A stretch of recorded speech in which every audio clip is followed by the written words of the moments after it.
안녕하세요. 환혼 13화 리뷰입니다. 오늘도 장욱과 무더기의 재치 넘치는 센스가 돋보이는 시간이었습니다. 오늘 이야기를 통해 막막하게만 보였던 천국안 탈출을 멋지게 해내고 얼음돌의 능력을 통해 무더기가 어떻게 폭주하지 않고 있는지도 알 수 있는 날이었어요. 떨리는 가슴을 안고 설레어 한 걸음에 달려올 우기더기의 구원자는 누구였을까요?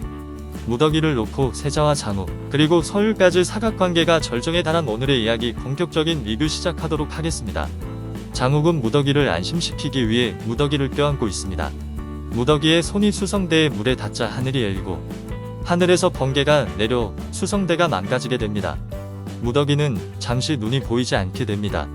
거울에 갇혀있다 나올 때도 잠시 눈이 보이지 않더니 이번에도 무더기가 수기를 쓰면서 눈이 보이지 않게 되네요. 뭔가 연관성이 있는 것 같아 보여요. 진무는 뭔가 잘못된 것을 눈치채고 장욱을 찾기 위해 들어옵니다. 이미 천국안 술사들에 의해 빠져나가기 힘든 상황이 되었습니다. 이 위기의 상황에 장욱을 도와줄 구세주는 역시 세자네요. 장욱은 자신이 가지고 있는 붉은색 음양옥에 수기를 넣어 세자가 찾아오게 만들었습니다. 장욱은 세자에게 환혼인 김내관이 석화된 것을 자신이 보게 되어 천국안에 갇히게 되었다고 이야기합니다. 송림 총수 박진까지 오게 됩니다. 진무는 수성대를 망가뜨린 장욱이 말도 안 되는 거짓말로 위기를 모면하려 한다고 이야기합니다.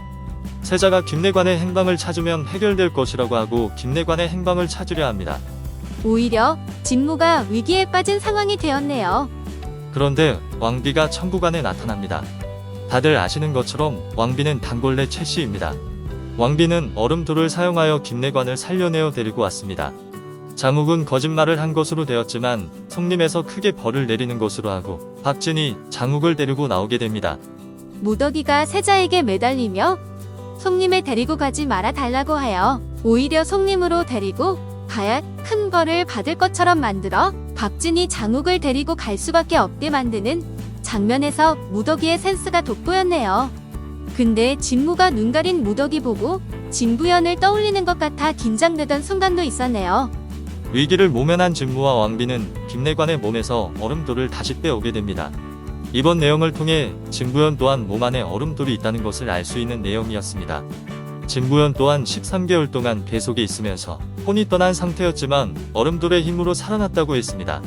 이로 인해 진부연의 몸 안에 얼음돌이 있다는 것도 알 수 있었습니다.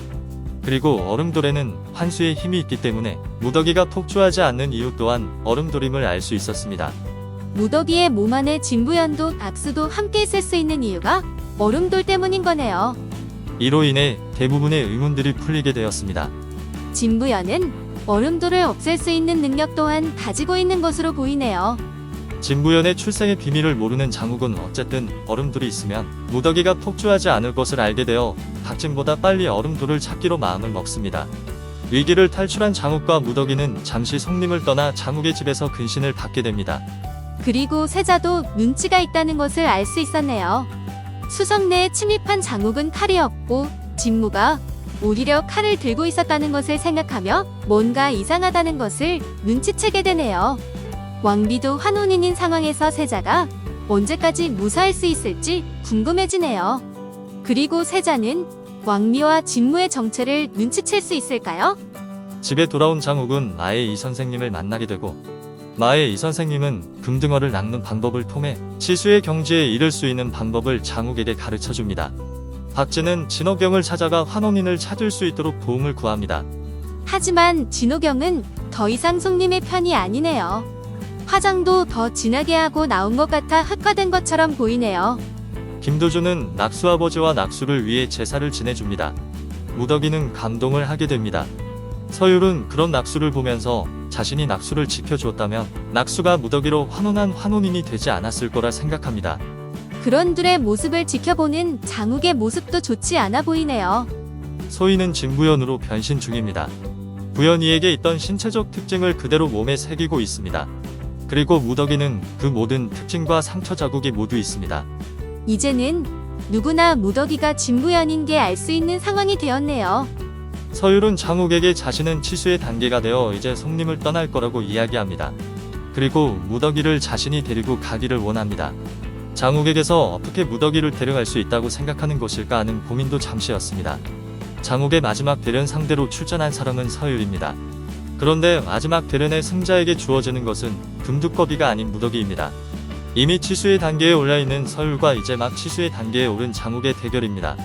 오늘의 이야기는 여기서 마무리되네요. 앞으로 어떻게 진행될까요? 치수의 단계에 먼저 오른 서율이 더 유리할 것 같지만 다행히 서율은 장욱이 치수의 단계에 올라있는 것을 알지 못하고 있습니다. 그리고 장욱은 지금까지의 대련을 통해 상대방의 술법을 배워서 상당한 실력에 올라있는 상태입니다. 그래서 장욱이 이기게 될 것 같습니다. 저는 서율이 이기고 서율이 무더기를 다시 장욱에게 보내는 것도 나쁘지 않은 것 같아요. 그렇게 되면 장욱과 세자는 어쨌든 음양옥을 하나씩 가지는 사이가 되어 위기의 순간에 장욱이 세자를 불러 도움을 받을 수 있으니까요. 오늘 이야기는 여기까지입니다. 재미있으셨다면 구독과 좋아요 부탁드립니다. 지금까지 해피해성의 리뷰나라였습니다.